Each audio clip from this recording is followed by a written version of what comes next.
25장은 생물학. 가설과 추정으로 가득한 진화.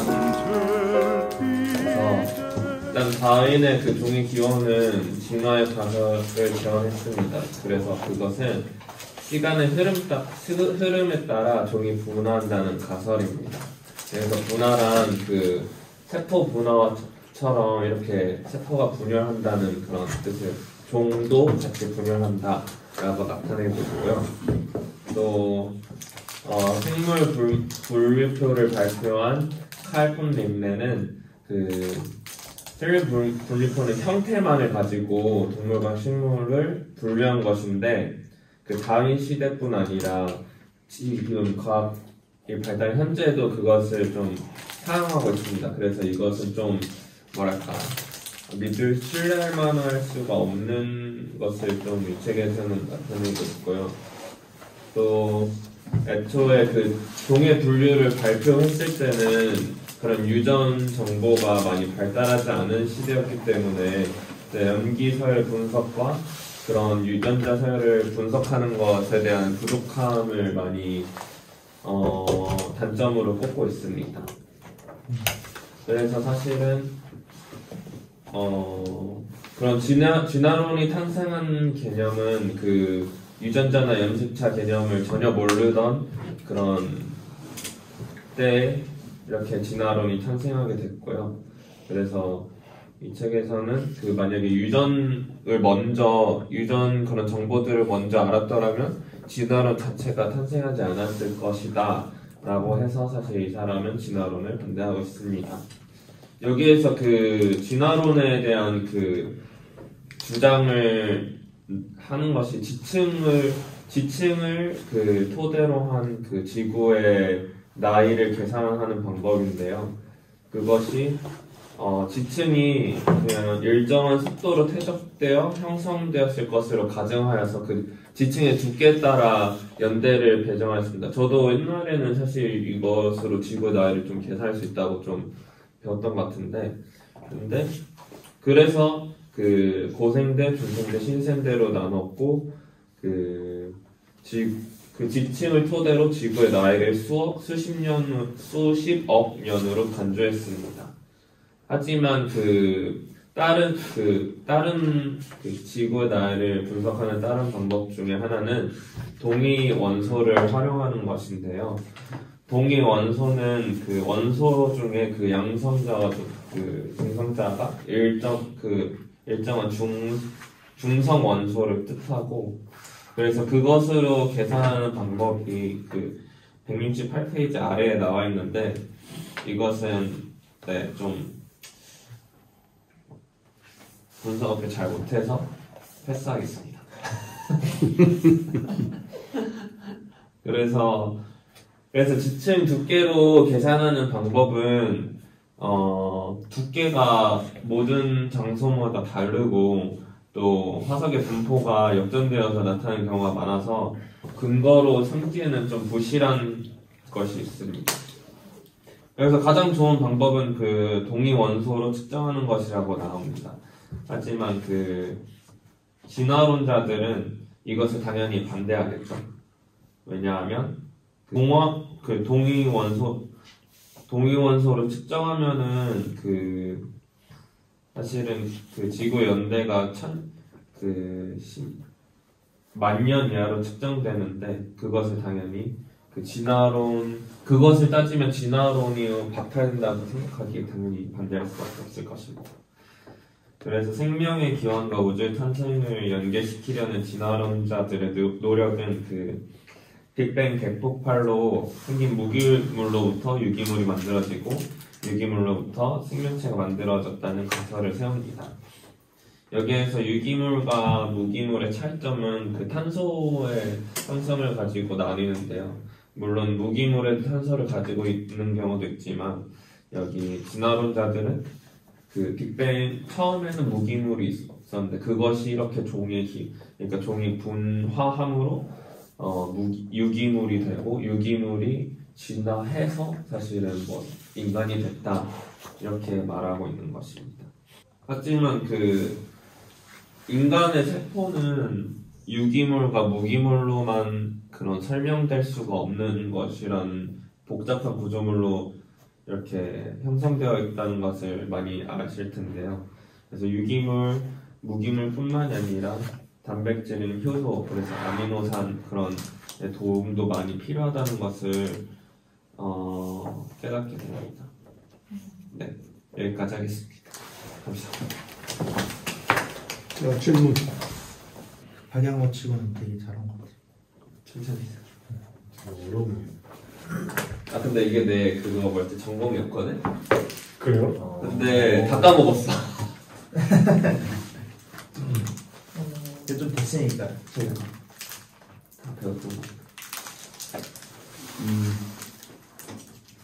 오히려 무신론자 제 친구가 있는데 그 친구는 오히려 진화론의 그런 오점들을 이야기를 하더라고요. 그래서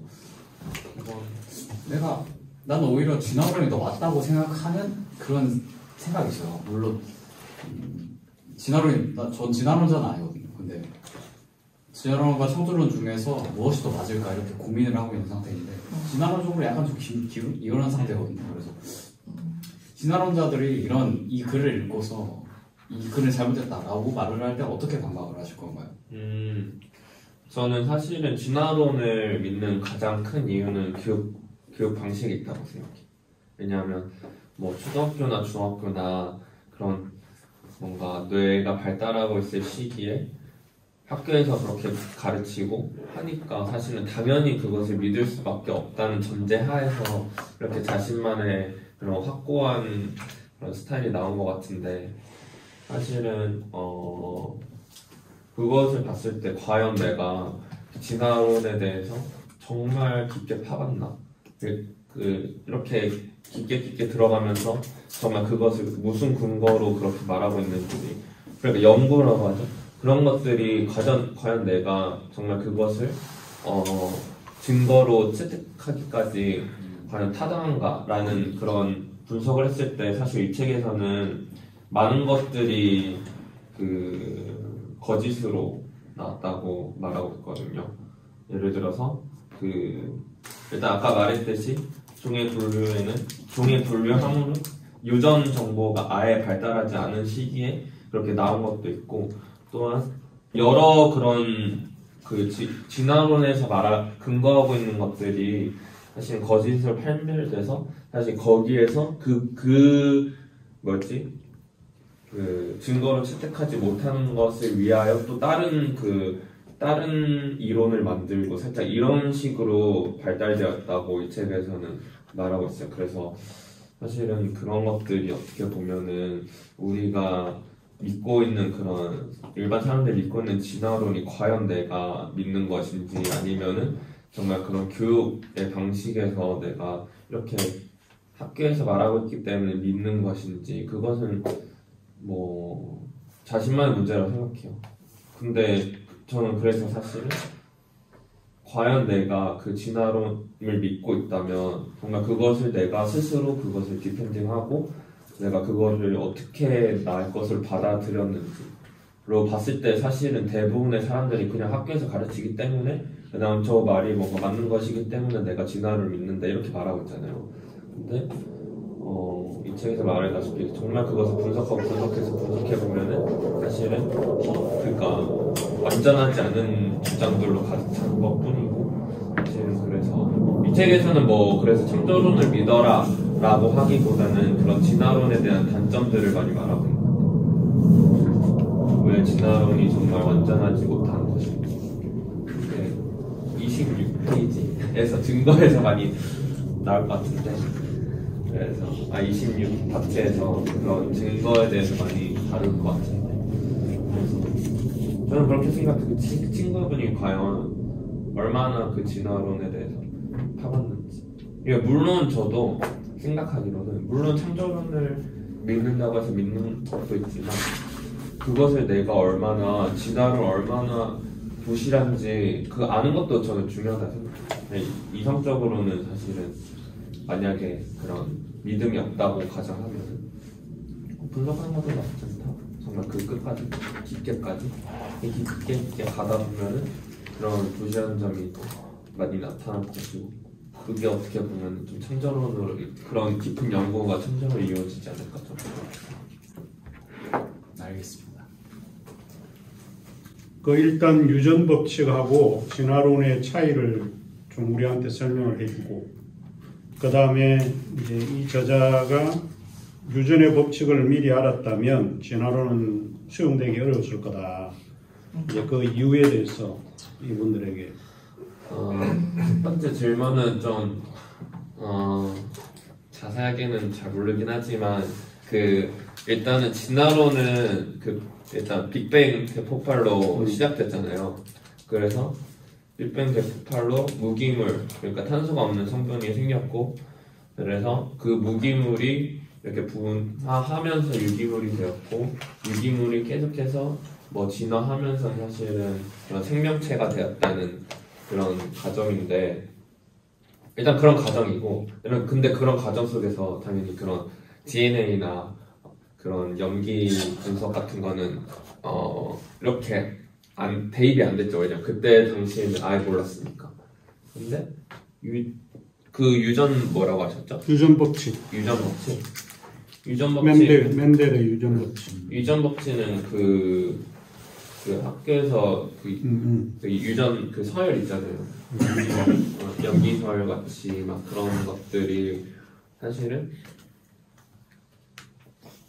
그런 거인데 물론 그 유기물과 무기물은 있지만 사실은 그 속에서도 많은 것들이 필요하다. 그것뿐만이 아니라 물기물과 유기물로만 가능한 게 아니라 그런 수많은 그런 복잡한 구조를 통해서 그런 염기 그런 설 같은 그런 것들. 그러니까 유전은 일종의 우리가 태어날 때 인간이 태어날 때에 이미 종이라든지 네. 속이라든지 목이라든지 이미 정해져 가지고 그게 유전이 된다라고 하는 그런 게 더 설득력이 있는. 요즘에 이제 그게 더 설득력이 있다 이렇게 학교에서도 그렇게 많이.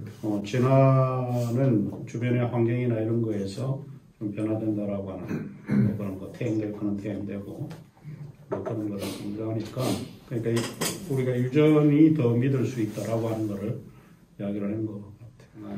사일런트. 생물학상 최신과학의 진화론의 증거를 부정한다. 네. 그러니까 진화론이 1800 몇 년이었죠? 10년? 1866? 아니었던 것 같아요. 1859? 1859년. 네.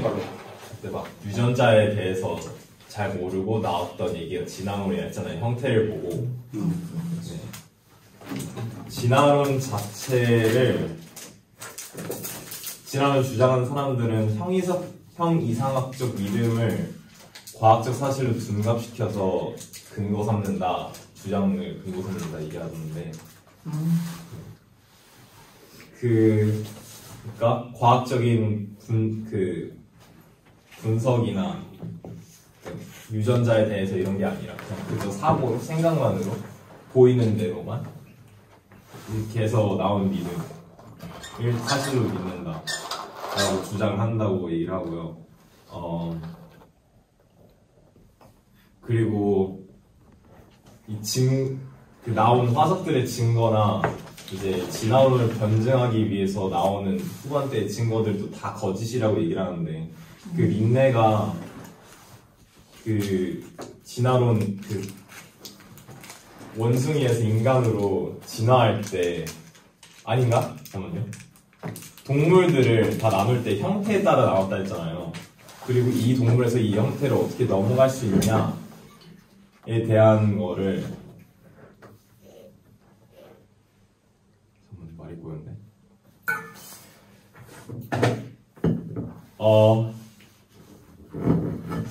이 동물에서 이 쩌동물로 넘어가는 그 중간 증거들을 몇몇 개가 있는데 배아 발생도와 시조새와 유인원의 화석들을 거짓돼서 만들었다고 해요.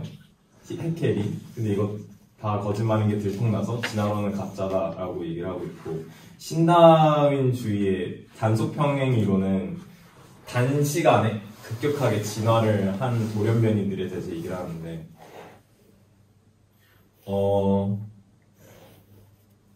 단시간에 급격하게 진화했던 것 자체가 자연주의적 증거로 제시되지 않아서 변증이 안 되는 주장이다 라고 얘기를 하고 있고, 또 이 단시간에 진화를 한 돌연변이들이 실제 야생에서 생존을 오래 못하는 경우가 많다라고도 얘기를 해서 또 변증이 안 된다라고 얘기를 하고, 더 많은 그 안 되는 이유들을 막 설명을 하는데, 뭐 하나 얘기하자면은 인간은 그 23개 쌍의 염색체를 가지고 태어난다.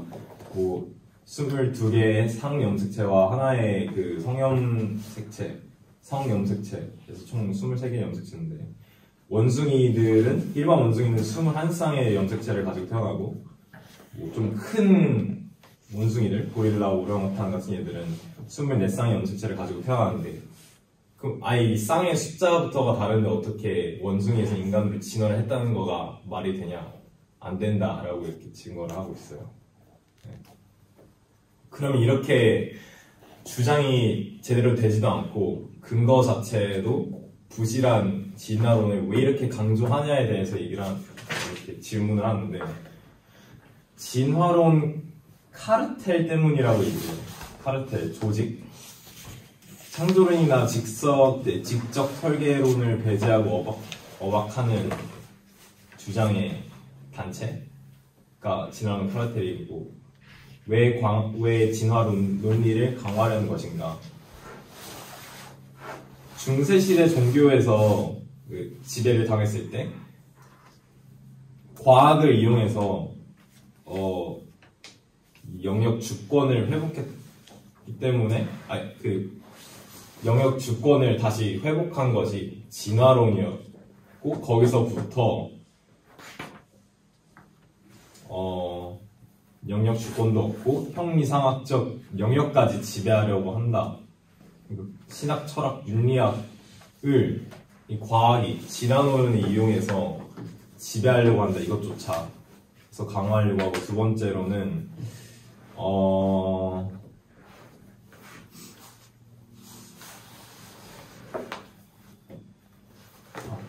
진화론이 반론이 불가능하다고 얘기했었어요. 이게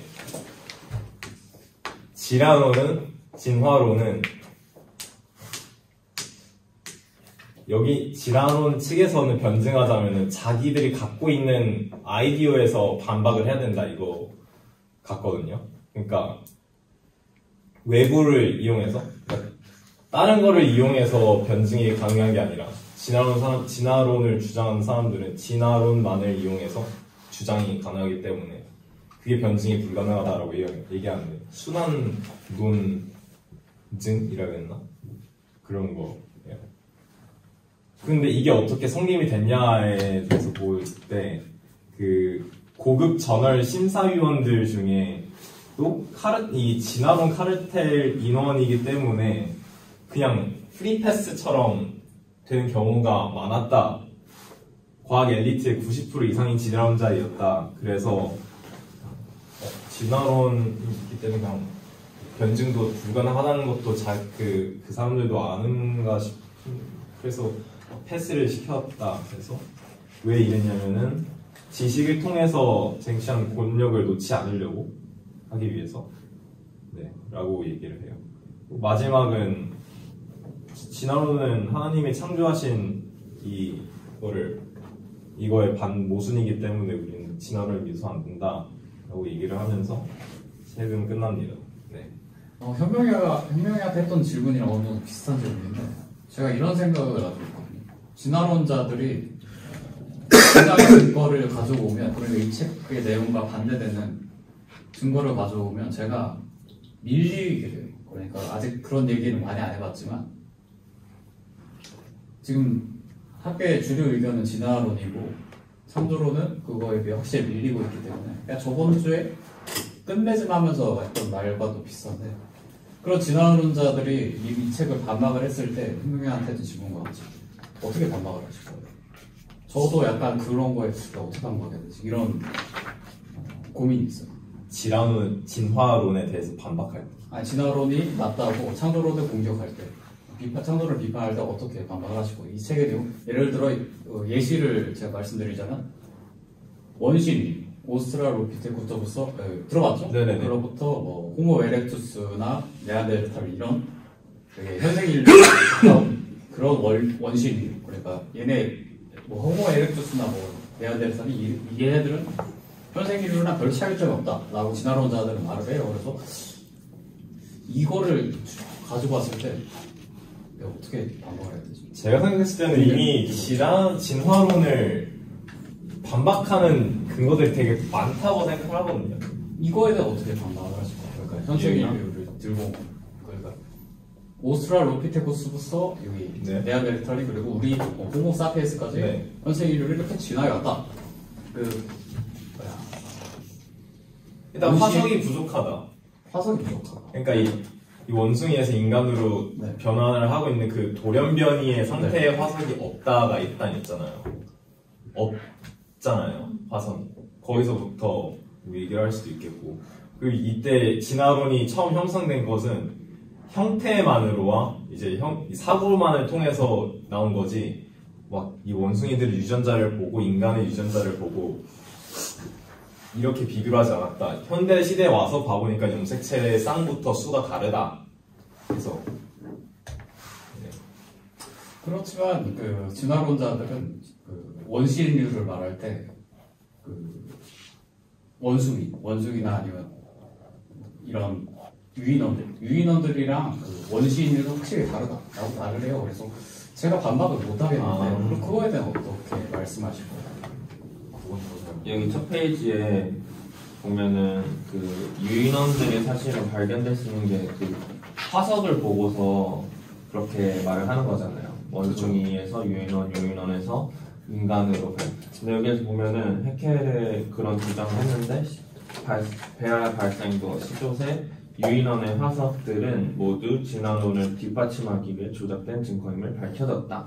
이렇게 말하고 있는. 물론 저도 이것에 대해서 더 깊이 찾아봐야겠지만 사실은 여기서 말하고 있는 거는 그것이 정말 진화론을 뒷받침하기 위해 조작된 증거라고 말하고 있네요. 저는 이거를 인터넷에 찾아봤는데 많이 나오거든요. 이게 조작된 증거라는 이유가. 그래서 그 이유는 그러면 왜 여기 중요학에서 왜 잘 받아들여주고 그러니까 화석으로 그 분석됐다고 했잖아요. 네, 발견된 화석이 예를 들어서 이빨 한 개, 아니면은 정말 뼈에서 그 조그마한 조각 한 개, 이런 걸로 사실은 이렇게 나타난. 특히나 오스트렐로 그 피테쿠스 그것도 나오는데 정말 이것은 좀 많이 그러니까 신체 3분의 1이나 그런 발견된 그런 좀 화석이 큰 것 중에 하나였는데 사실 이것도 그냥 전형 인력 그러니까 과학적으로 그냥 전형적인 그냥 원숭이에 분류한다라고 보지 그것이 정말 원숭이와 인간의 그 중간 사이로 보는 것이 아니라 그냥 정말 그냥 원숭이였다라고 말하고 있네요. 그래서 여기 보면 여러 가지 이렇게 나오는데 이것이 왜 증거가 불분명하고 조작되었는지 이렇게 네이버 치면 다 나와 있거든요. 근데 이거는 책에서는 이렇게 깊게 나오진 않았지만 그건 뭔가 우리가 뭔가 따로 찾아봐야 될 것 같아요. 그 다음에 이제 세 번째로 모처럼 준비를 많이 해왔다고 생각한 이유는 아니 준비를 뭐 안 해야 되는. 진짜 몇 달 만이냐 달도? 지금 두 번째입니다. 두 번째. 박수 한번 해주시죠. 예, 시작하겠습니다. 제 파트 27 유신자론 비판입니다. 일단 여기에서 저자는 8세기 동안 생명의 기원, 즉 진화론과 창조론이 뭐가 맞냐, 기독교인들을 이렇게 되게 고민하고 또 과학자들도 이렇게 고민하고 했다고 합니다. 네. 그리고 일단 창조론은 성경은 태초에 하나님이 천지를 창조하시고 많이 만드시고 했다고 합니다. 하지만 진화론은 몇백억 년 전에 막 이렇게 데려와가지고 단세포가 뭐 포유류가 되고 포유류가 원숭이가 되고 원숭이가 사람 되고 이런 엄청난 우연과 엄청난 확률로 인해서 인간이 만들어졌다, 이 세상이 만들어졌다라는 주장을 하고 있죠. 그래서 진화론과 창조론은 절대 화합이 될 수 없고 조화를 이룰 수 없는 거라고 말을 하고 있습니다. 그런데 여기에서 몇몇 기독교인들이 딱 그 중간을 발견했어요. 진화론과 창조론의 중간. 그게 바로 유신진화론이라는 겁니다. 다음 페이지. 유신진화론을 요약하자면 일단 첫 생명체가 만들어진 환경 이런 거를 다 준비는 하나님이 해주셨고 나머지는 진화론과 똑같이 여러 가지 확률과 여러 가지 우연을 통해서 인간이 만들어졌다. 그리고 인간이 만들어져서 되게 여기까지 왔다. 이런 주장이죠. 그런데 여기 이 사람들이 이렇게 중간지대를 찾고 이거를 열심히 옹호하는 이유가 일단은 진화론이 세계에 많은 전 세계 사람들 중에서 그러니까 진화론을 믿는 사람이 많지 않나요? 창조론보다는. 그래서 이 더 센 진화론을 배제하지 않고 그 다음에 또한 창조론을 배제하지 않음으로써 또 똑같이 타협하고 화합하는 의미로 이거를 주장하고 있고, 두 번째는 진화론에 의해 점점 내몰리고 있는 기독교를 과학과 또 진화론과 화해시키기 위해서 만들어졌다고 합니다. 유신 진화론을 주장하는 대표적인 사람이 이 프랜시스 콜린스라는 사람이래요. 이 사람은 뭐 여러 가지 업적이 있대요. 이거는 따로 찾아보시고. 유전자 전공. 네, 이런 업적이 있다고 하고, 또 미국 국립보건원 수장으로서 여러 가지 또 했다고 해요. 여러 가지 했다고 합니다. 그런데 그래서 이 사람 때문에 많은 기독교인들이 과학과 타협점을 딱 찾아가지고 이거를 많이 믿었대요. 많이 선택을 하고 하나의 해결책으로 보고 있대요. 근데 유신 진화론을 크게 우려하는 또 한 사람이 나옵니다. 성경학자 웨인 그루뎀이라는 사람이 자신이 만든 재단을 통해서 이렇게 요약한다고 합니다. 우주는 140억 년 전에 아무것도 없는 무에서 그 대폭발로 인해서 탄생했다고 하고, 우주의 모든 속성들은 생명이 탄생할 수 있게 잘 조정되어 있는 것처럼 보인다고 합니다. 하지만 지구에 있는 생명의 기원에 대해서는 전혀 알려지지 않았지만, 우연히 일단 생겨난 단세포 생명체는 진화와 자연의 선택을 통해 오랜 시간에 걸쳐 다양성과 복잡성을 가지게 되었대요. 그래서 진화가 시작된 이후로는 하나님의 간섭이 필요 없게 됐다고 합니다. 그래서 인간도 이렇게 하나님의 간섭이 필요 없다고 막 하는 거죠. 그래서 크게 우려하는 점이 인간이 하나님의 이런 간섭이 필요 없다고 이런 유신 진화론을 믿는 사람들에게 알려주는 겁니다. 그런데 그래서 유신 진화론도 결국에는 일단 유신은 진화론이라고 이름을 붙였으니까 창조론보다는 진화론 쪽에 가깝고, 또한 하나님의 역할, 하나님의 전지전능하심을 없애버리는 거죠. 유신 진화론을 믿는 사람들과 유신 진화론을 이렇게 근거한 어떤 다 과정과 이런 문제점들이 하나님을 배제시키고 결국 인간이 왕이라는 거라고 생각을 한다고 하는 것 같습니다. 그래서 오스 기니스라는 사람이 유신 진화론을 이게 교회가 수용함으로써 점점 무너져 내리고 있다고, 신앙인들과 이런 기독교인들이 점점 무너져 내리고 있다고 합니다. 그런데 저희도 기독교인이잖아요. 저희도 다 기독교인들인데 막 성경의 말씀을 그때 그 시절로 그 구약 신약 이런 거로 그대로 따라하지 않고, 그 다음에 저희가 요즘 시대에 맞게 상황에 맞게 어느 정도 타협점을 찾아가지고 하잖아요.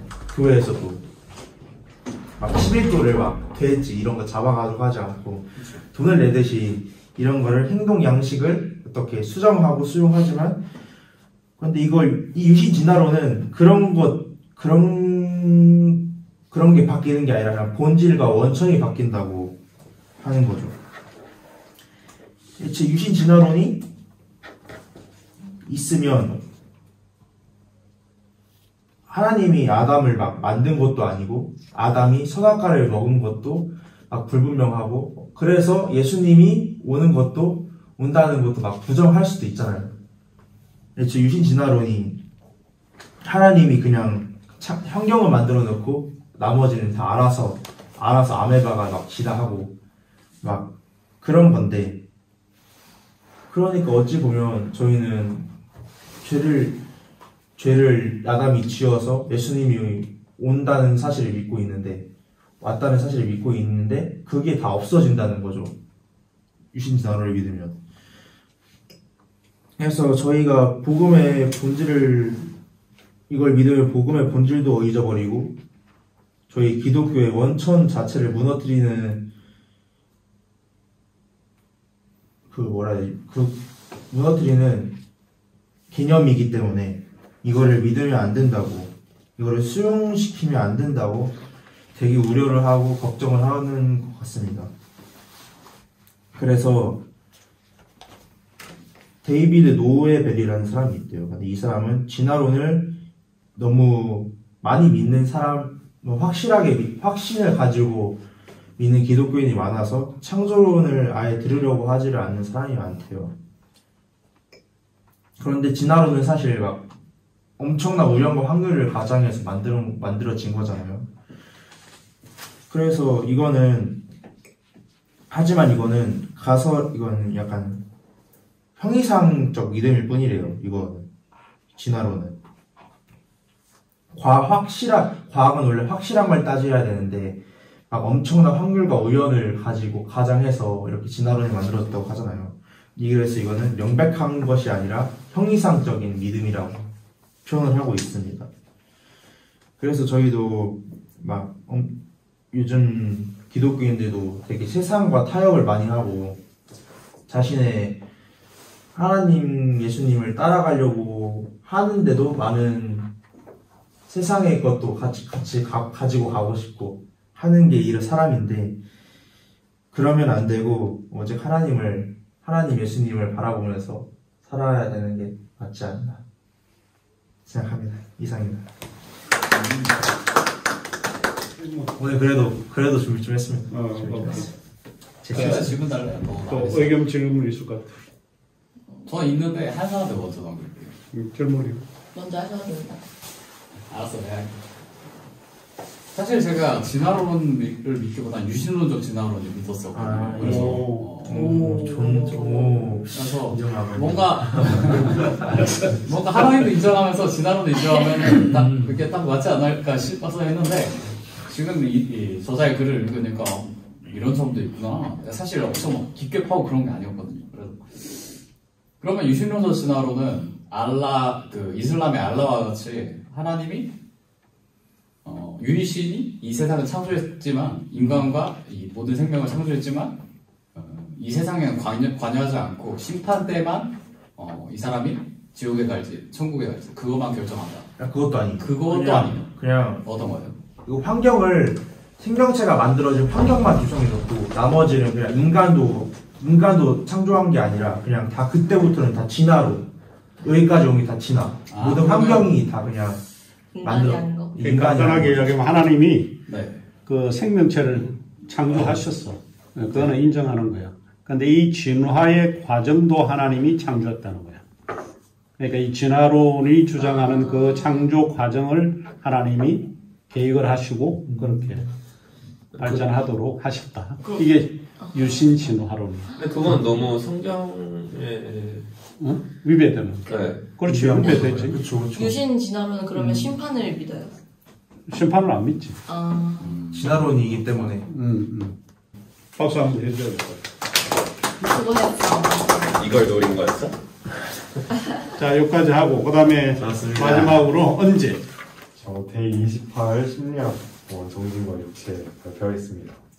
우리가 보통 심리학이라고 하면은 사람의 마음을 맞추는 마술 정도로 생각하는 경향이 있는데, 심리학이란 인간의 행동과 심리 과정이란 인간의 감정, 생각, 기억, 동기, 인지 같은 눈에 보이지 않는 내면의 활동들을 말하는 겁니다. 이런 인간의 행동과 심리 과정을 연구한 학문이고, 심리학이라는 말 자체는 영혼이라는 뜻의 프시케와 말씀 또는 이치라는 뜻의 로고스라는 말을 합쳐서 인간의 영혼을 탐구하는 학문인데, 여기서 문제는 심리학의 주류를 이루는 사람들이 모두 무신론자였다는 게 문제가 됐는데, 프로이트 많이 유명하잖아요. 정신분석학자라고 잘 알려져 있고, 이런 사람들이 다 무신론자였다는 것이 좀 문제가 됐습니다. 정작 심리학은 인간의 영혼을 탐구하는 학문인데, 이런 심리학의 주류를 이루는 사람들이 이런 영혼이라는 이런 초자연적인 것을 부정하는 사람들로 이루어져 있으니까 문제가 됐다는 것인데, 그러면 무신론적 세계관에서는 초자연을 부정하는데 정신을 논할 수 있는가? 라는 질문을 하면, 무신론적 세계관에서는 정신을 그냥 육체적인 뇌활동의 부수현상 정도로 본다고 합니다. 그러니까 인간이 죽으면 이런 정신적인 것도 다 없어지고 자아, 의식, 마음, 정신 이런 것들이 모두 없어진다고 보는 심신일원론을 주장하고 있습니다.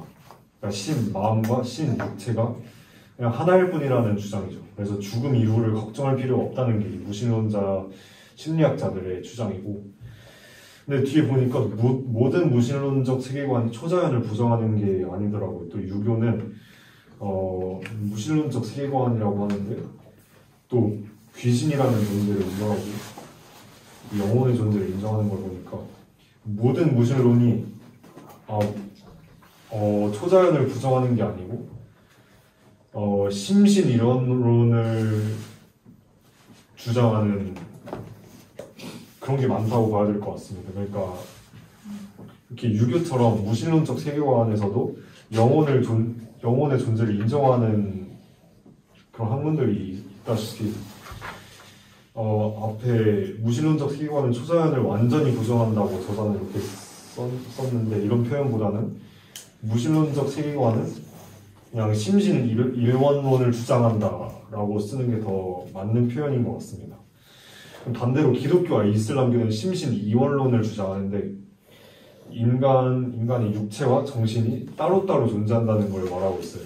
근데 이 말은 육체는 악하고 영혼은 선하다 이런 개념이 아니라 그냥 육체와 영혼은 따로따로 존재한다, 영혼은 육체에 속하지 않은 좀 특별한 무언가다라고 주장한 게 심신 이원론인데, 이 심신 이원론을 과학적으로 설명한 것이 또 있다고 하더라고요. 뇌를 구성하는 모든 분자들이 지속적으로 바뀌지만 나라는 존재는 수십 년 전에 나와 여전히 같잖아요. 이거를 분자 회전율이라는 용어가 있던데, 10년 정도 되면 뇌를 구성하는 단백질, 물, 세포막, 신경 전달 물질이 처음 생성된 것과 하나도 겹치지 않는 상태로 바뀐다고 해요. 근데 이 설명은 허점이 있는데, 찾아보니까 DNA와 뉴런 자체는 물리적으로 평생 남아있다고 해서 인간의 뇌의 모든 부분이 바뀌는 게 아니라 동일하게 남아있는 부분이 있다는 점에서 심신 이원론을 과학적으로 설명하는 거는 저는 불가능에 가깝다고 보고 있고, 개인적으로. 그리고 또 무신론적 세계관 심리학자들은 인간의 자유의지를 부정합니다. 왜냐하면 육물론적인, 그러니까 물질적으로만 인간들을 바라보니까, 짐승적인 존재로만 인간을 바라보니까 모든 인간은 같은 자극에 비슷한 반응만을 보이는 기계와 같다고 보는 거죠. 그래서 인간의 선택은 정해진 환경에 따라 자동적으로 나타나는 반응이기 때문에 인간이 자유의지로 죄를 짓는 게 아니라 이런 죄를 지을 만한 환경도 창조주가 제공한 것이다 라는 것을 주장하고 있습니다. 그래서 네, 인간의 자유의지를 부정하고 있는 것이 그들의 입장인 것 같습니다. 네, 여기서 발표를 마치겠습니다. 자, 질문. 무신론자들은 그러면 인간의 자유의지가 없다라고 말하는데 본인은 그렇게 보시나요? 저는 절대 아니라고 봅니다. 왜냐하면 주식시장만 보더라도 이게 좀 아니라는 게 보여지는 게 주식이 갑자기 상승을 하잖아요. 그러면은 모든 사람들이 다 똑같이 반응을 합니다. 거의 비슷하게. 오르면 사람의 심리상 나도 빨리 올라타야지 더 오르지 않을까 이러고 여기서 삽니다. 근데 내가 사자마자 바로 주식이 떨어지죠. 근데 여기서 8, 90%는 주식 올랐을 때 사는데 한 10%의 사람들은 여기서 사지 않고 기다리는 사람들이 있어요. 떨어질 때까지. 이 사람들은 돈을 벌거든요. 그러니까 모든 사람들이 어떤 현상에 대해 다 똑같이 반응을 한다는 건 아니다 이거예요. 그러니까 누군가를 팼어요. 그러면은 똑같이 기분 나빠서 똑같이 맞대응을 하는 사람도 있을 거고, 우리 같은 기독교인들은 한 대 맞으면 또 다른 뺨을 내줘라라는 말씀을 지키려고 막 맞대응을 하거나 뭐 그럴 때도 있겠지만 안 하려고 노력은 하잖아요. 이런 반응들을 보면 모든 사람들이 모든 자극에 똑같이 반응한다라는 말은 맞지 않다고 보는 게 맞지 않을까라고 저는 생각합니다. 근데 유신론자 중에서도 그 뉴에이지나 힌두교 같은 경우에는 세상의 악으로부터 이렇게 와서 인간의 자유의지보다는 좀 세상으로부터 그런 제약이 물들어온다고 앞에서 나왔는데, 그런 부분에서는 기독교가 그런 인간의 자유가 있다고 생각하고 유신론자 중에서도 그런 인간의 자유는 없다라고 말하는 것도 있는 거 아니에요? 그러니까 왜냐면 여기서는 그 무신론자가 그렇게 인간의 자유보다는 없다라고 말하고 있는데, 네. 근데 앞에서 우리가 배웠던 것 중에 유신론, 그러니까 어떻게 보면 그런 유신론이 물론 하나님, 그 기독교일 수도 있지만 다른 종교일 수도 있잖아요. 유신론 자체만 보고 네. 보면. 그래서 그런 부분에서는 좀 이거를 기독교라고 그러니까 딱 단정지어서 말해야 되는 건지 아니면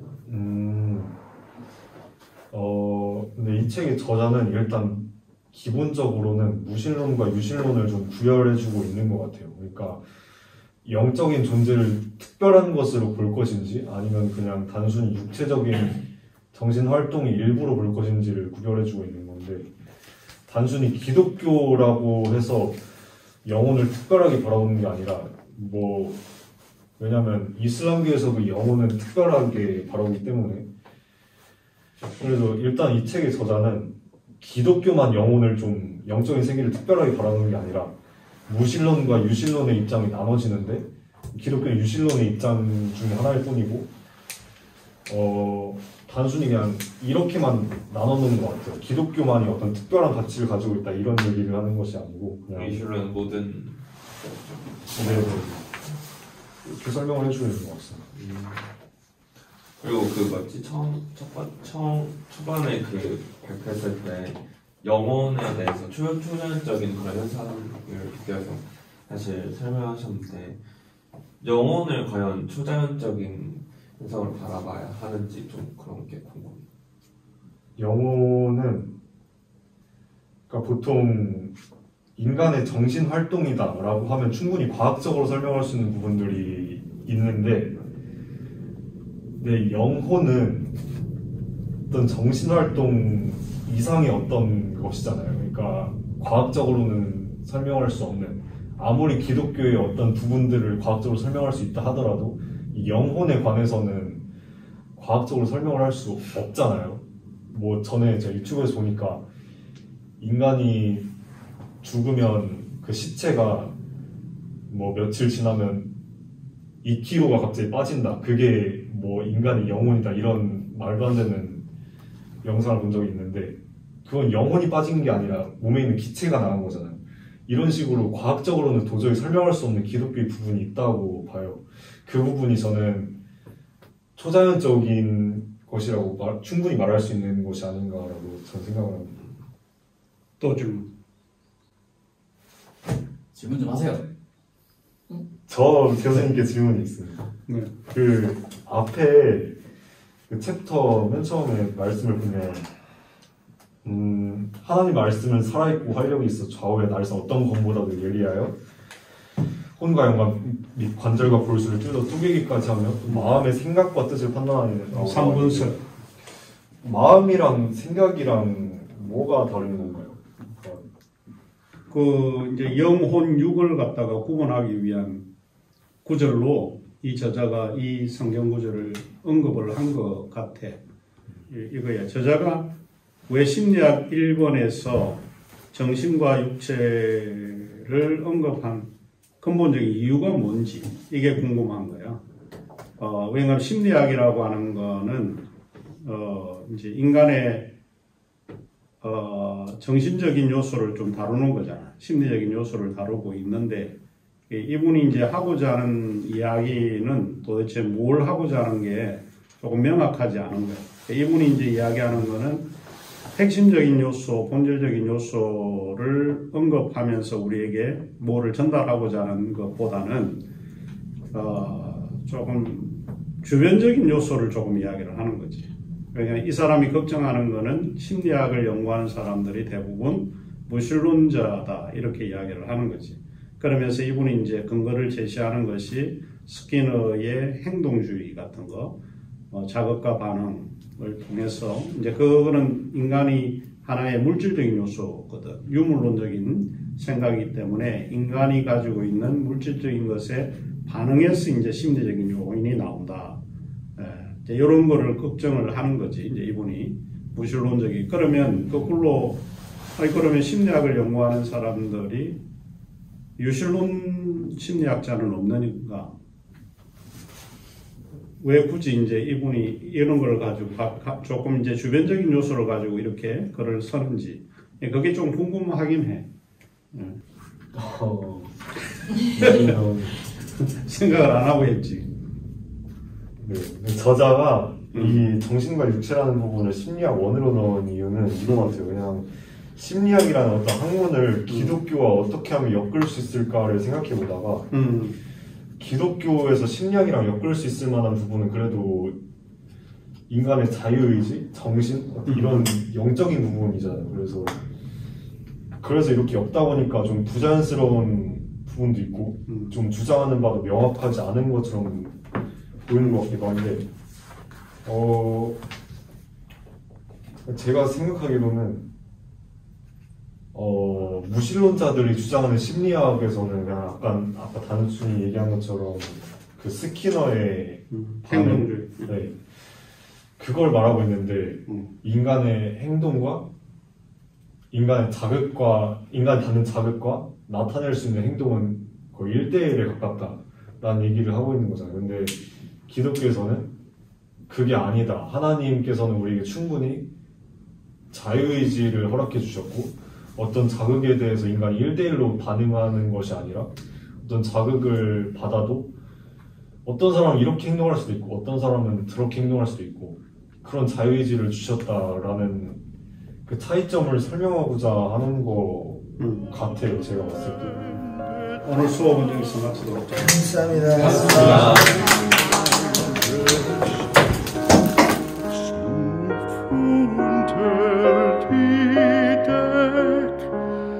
Morgen früh, wenn Gott will, wirst du wieder geweckt. Morgen früh.